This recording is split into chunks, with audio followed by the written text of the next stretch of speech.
The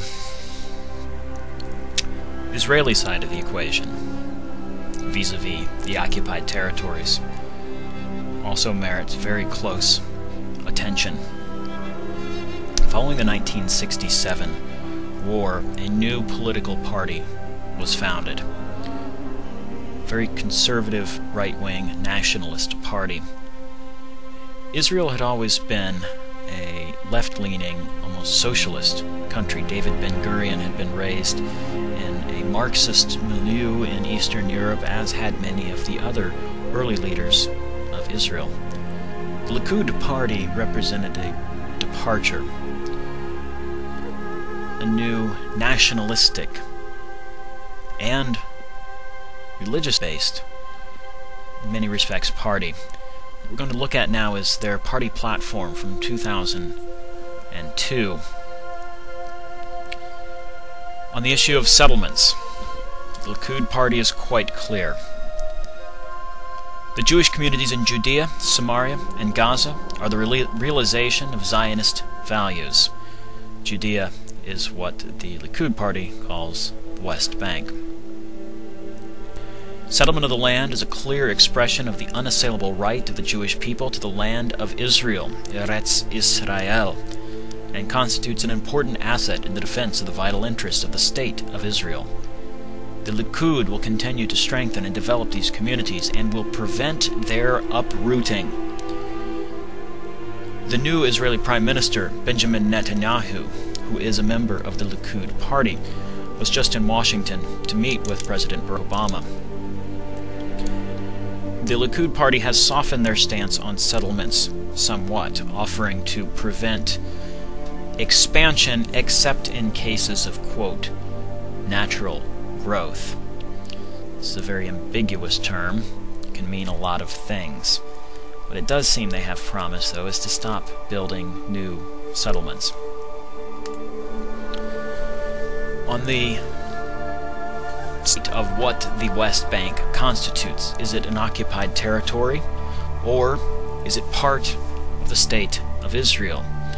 The United Nations Charter makes it illegal to occupy and hold territory by means of arms. In other words, you can't conquer another country and call it yours. The West Bank was an integral part of Jordan prior to 1967. The Likud party platform says that the Jordan River and the territories that dominate shall be under Israeli sovereignty. The Jordan River will be the permanent eastern border of the State of Israel. The Kingdom of Jordan is a desirable partner in the permanent status arrangement between Israel and the Palestinians in matters that will be agreed upon, turning the occupied West Bank into an integral part of the State of Israel. The Golan Heights. Based on the Likud-led government's proposal, the 10th Knesset passed the law to extend Israeli law, jurisdiction, and administration over the Golan Heights, thus establishing Israeli sovereignty over the area. The government will continue to strengthen Jewish settlement on the Golan. Settlements. This is one of the biggest stumbling blocks on the road to peace. Those who have chosen to move to the settlements in the occupied territories, the West Bank, are a particular type of person. Generally very orthodox in their religious beliefs, they see the 1967 war and victory not as a military matter, but as an act of God. God returned to them the promised land, the Eretz Israel, the land promised to the Hebrews who were leaving Egypt millennia ago and recorded in the book of Exodus. These people are generally very well armed, very motivated, and not inclined to compromise. The number of settlements since the 1980s has grown substantially. That is because it was at that time that the first Likud Prime Minister was in office. In the late 1970s and early 1980s, a man named Menachem Begin, someone we will return to we talk about the prospects for peace in the last lecture. As of 2003, according to this chart, there were 231,000 Jewish settlers living in the occupied territories. That number now stands at 260,000.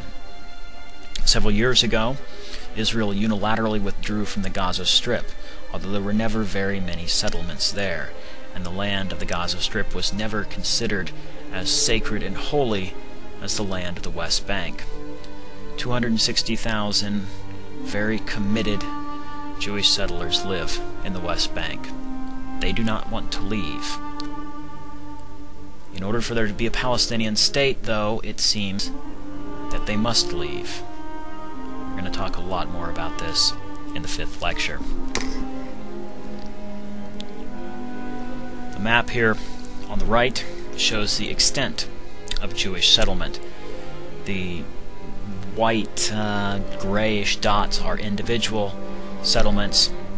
The yellow blocks are large, contiguous settlements. 260,000 people. 260,000 people that do not want to leave the West Bank. 260,000 people that have no desire whatsoever to be part of a future Palestinian state centered on the West Bank. Let's go back to the Likud party platform, because within the West Bank is the biggest prize of all, the city of Jerusalem. Between 1948 and 1967, Jews were forbidden from visiting Jerusalem. In 1967, though, that obviously all changed.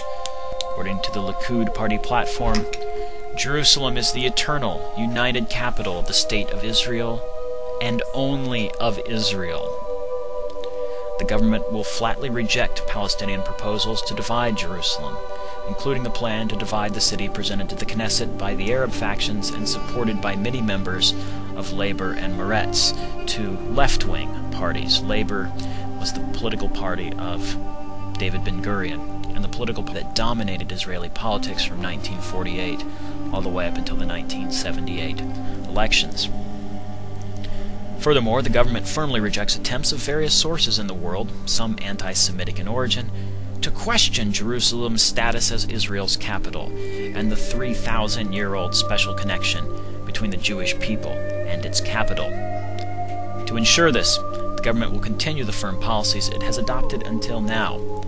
The presence of the Israeli police in eastern Jerusalem will be increased. This, in addition to the new police posts and reinforcements in the neighborhoods. The Likud government will act with vigor to continue Jewish habitation and strengthen Israeli sovereignty in the eastern parts of the city, while emphasizing improvements in the welfare and security of the Arab residents. Isn't that a nice little throwaway line at the end? The Likud party is firmly committed to a permanent Israeli settlement in what is now an occupied territory.